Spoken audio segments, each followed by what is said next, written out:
വാങ്ങുമ്പോൾ ഇനി ഒരു 1/4 കിലോ ബീഫ് മാറ്റി വെക്കണേ. അത്രയ്ക്കും ടേസ്റ്റാണ് ഇന്നത്തെ നമ്മുടെ ബീഫ് കൈമാവട, ബീഫ് കീമാവട. തമിഴ്നാട്ടിലെ സ്പെഷ്യൽ റെസിപ്പിയാണ് ഏത് ബീഫ് കൈമാവട. ഇപ്പൊ നമ്മുടെ നാട്ടിലും ട്രെൻഡ് ആയിക്കൊണ്ടിരിക്കുന്നുണ്ട് ബീഫ് കീമാവട. അപ്പൊ നമുക്ക് ബീഫ് കീമാവട എങ്ങനെ തയ്യാറാക്കാമെന്ന് നോക്കി വന്നാലും ഈവനിങ് സ്നാക്സ് ആയിട്ട് അല്ലെങ്കിൽ തമിഴ്നാട് സ്പെഷ്യൽ പള്ളിക്കഞ്ഞിയുടെ ഒക്കെ കൂടെ കഴിക്കാൻ പറ്റിയ നല്ലൊരു റെസിപ്പിയാണ് കേട്ടോ ഇത്. അപ്പൊ നമുക്ക് നമ്മുടെ ബീഫ് കീമാവട എങ്ങനെ തയ്യാറാക്കാമെന്ന് നോക്കാം. ബീഫ് കീമക്ക് എല്ലില്ലാത്ത ബീഫാണ് എടുത്തിട്ടുള്ളത്. ബീഫ് കൈമക്ക് എന്ന് പറഞ്ഞിട്ട് അവര് ഇറച്ചിക്കടയിലൊക്കെ നമുക്ക് കൊത്തി തരാറുണ്ട്. പക്ഷെ തിരക്കുള്ള ദിവസങ്ങളിൽ അവര് ഇങ്ങനെ വെട്ടിത്തരില്ല. അപ്പൊ നമ്മൾ തന്നെ ബീഫ് വേവിച്ചിട്ട് എല്ലില്ലാത്ത പീസ് എടുത്ത് വേവിച്ചിട്ട് തയ്യാറാക്കുകയാണെങ്കിലും അതേ രീതിയിൽ നമുക്ക് കിട്ടും. അപ്പൊ ഇന്ന് ഞാൻ ബീഫ് ഒരു 1/4 കിലോ ബീഫാണ് അതിന് മാറ്റി വെച്ചത്. ഇനി ഇതിലേക്ക് ഇഞ്ചി വെളുത്തുള്ളിയുടെ പേസ്റ്റ്, ആവശ്യത്തിനുള്ള ഉപ്പ്, അതേപോലെ തന്നെ മഞ്ഞൾപ്പൊടിയും ചേർത്തിട്ട് ഇതൊന്ന് നമുക്ക് കുറച്ചു നേരം മാരിനേറ്റ് ചെയ്ത് വെച്ചിട്ട് അതിനുശേഷം നമുക്ക് കുക്കറിലിട്ടിട്ട് ഒരു 5-6 വിസിൽ വരെയൊക്കെ നമുക്കിതൊന്ന് വേവിച്ചെടുക്കാം.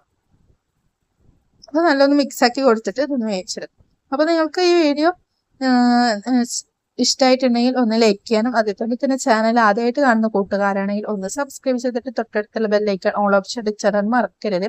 അപ്പൊ നമ്മൾ ഈ ബീഫിനെ ഒരു 5-6 വിസിൽ വരെയൊക്കെ ഒന്ന് വേവിച്ചെടുക്കാം. അതിനുശേഷം ഇതൊന്ന് മാറ്റി വെക്കാം. ഇനി നമുക്കൊരു മസാലക്കൂട്ട് തയ്യാറാക്കണം. അപ്പൊ ഒരു മിക്സിയുടെ ജാർ എടുക്കാം.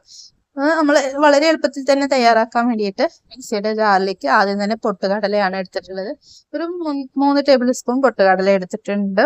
ഇനി പൊട്ടുകടല, പിന്നെ അതേപോലെ തന്നെ നമ്മുടെ എരിവിന് ആവശ്യമായിട്ടുള്ള കുരുമുളകാണ് ഞാൻ എടുത്തിട്ടുള്ളത്.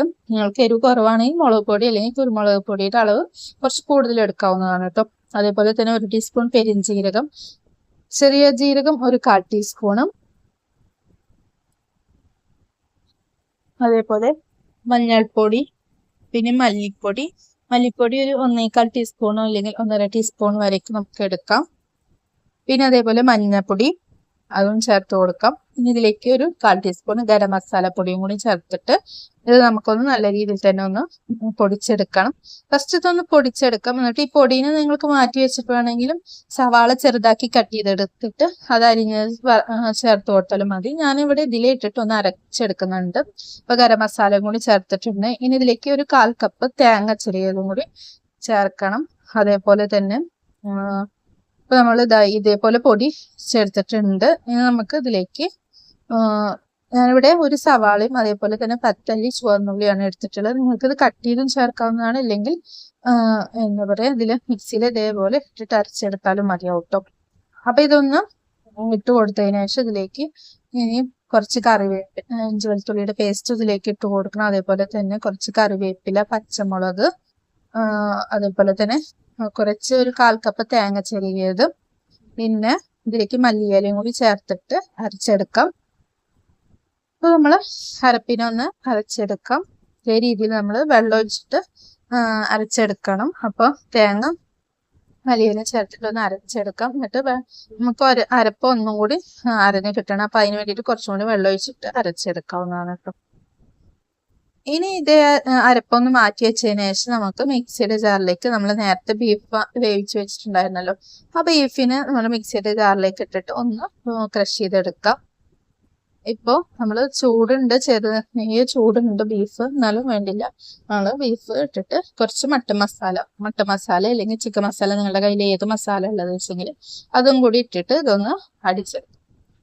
അപ്പൊ നമ്മള് ഒന്ന് പൊടിച്ചെടുത്തതിന് ശേഷം നമ്മൾ നേരത്തെ അരച്ചു വെച്ചിട്ടുണ്ടായിരുന്നല്ലോ, ആ അരപ്പും കൂടി ഇതിലേക്ക് ചേർത്തിട്ട് നമുക്ക് ഒന്നും കൂടി ഇതൊന്ന് അരച്ച് മിക്സ് ആക്കി എടുക്കും. അപ്പൊ നിങ്ങൾക്ക് ഉപ്പ് വേണമെങ്കിൽ ഉപ്പ് ചേർത്ത് കൊടുക്കാം. ഇതിലേക്ക് കുറച്ച് ഉപ്പും കൂടി ചേർത്ത് കൊടുക്കുന്നുണ്ട്. ഇപ്പൊ അരപ്പ് ഇട്ട് കൊടുത്തിട്ടുണ്ട്. അപ്പൊ നിങ്ങളുടെ എരിവിനനുസരിച്ചിട്ട് എരിവ് ഒക്കെ നിങ്ങൾക്ക് ഇട്ട് കൊടുക്കാവുന്നതാണ് കേട്ടോ. അപ്പോൾ ഇനി ഇതിലേക്ക് ഉപ്പും കൂടി ചേർത്തിട്ട് ഒന്നും കൂടി അരച്ചെടുത്തതിന് ശേഷം ഒരു കൈ വെച്ചിട്ടൊന്ന് നല്ലോണം കുഴച്ചെടുക്കാം.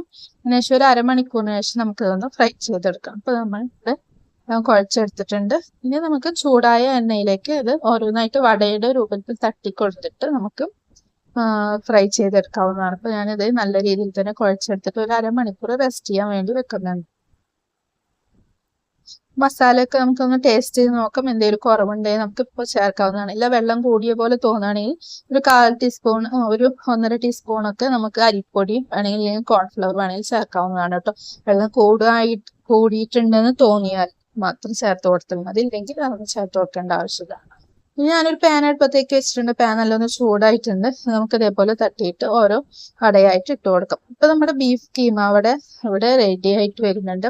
ഇതേ രീതിയിൽ തയ്യാറാക്കുകയാണെങ്കിൽ ഇവിടെ തമിഴ്നാട്ടിലൊക്കെ എങ്ങനെയാണെന്ന് വെച്ചാൽ ബിരിയാണി കഞ്ഞിയുടെ കൂടെ കഴിക്കും, അല്ലെങ്കിൽ ചോറ്, രസം, മോര് കറിയൊക്കെ ഉണ്ടെങ്കിൽ ആ ഒരു സൈഡ് ഡിഷായിട്ട് ഈ ഒരു റെസിപ്പിയാണ് തയ്യാറാക്കി കഴിക്കാറുള്ളത്. അപ്പോൾ വളരെ എളുപ്പത്തിൽ തന്നെ തയ്യാറാക്കി എടുക്കാൻ പറ്റിയ ബീഫ് കീമ ഇവിടെ റെഡി ആയിട്ടുണ്ട്. നിങ്ങൾക്ക് ഈ വീഡിയോ ഇഷ്ടമായിട്ടുണ്ടെങ്കിൽ വീഡിയോ ലൈക്ക് ചെയ്യാനും, അതേപോലെ തന്നെ ചാനൽ ആദ്യമായിട്ട് കാണുന്ന കൂട്ടുകാരാണെങ്കിൽ ഒന്ന് സബ്സ്ക്രൈബ് ചെയ്ത് തൊട്ടടുത്തുള്ള ബെല്ലൈക്കൺ ഓൾ ഓപ്ഷൻ അടിച്ചാലും മറക്കരുത്. വീഡിയോ യൂസ്ഫുൾ ആണെന്ന് തോന്നിയിട്ടുണ്ടെങ്കിൽ ഒന്ന് ഷെയർ ചെയ്യാനും മറക്കരുത്. അതേപോലെ എൻ്റെ ഫേസ്ബുക്ക് പേജും അതേപോലെ ഇൻസ്റ്റാഗ്രാം പേജും ഒന്ന് ഫോളോ ചെയ്ത് ലൈക്ക് അടിക്കാനും മറക്കരുത്. പിന്നെ ഒരു പുതിയൊരു വീഡിയോ ഇട്ട് വരുന്നതായിരിക്കും. ബൈ.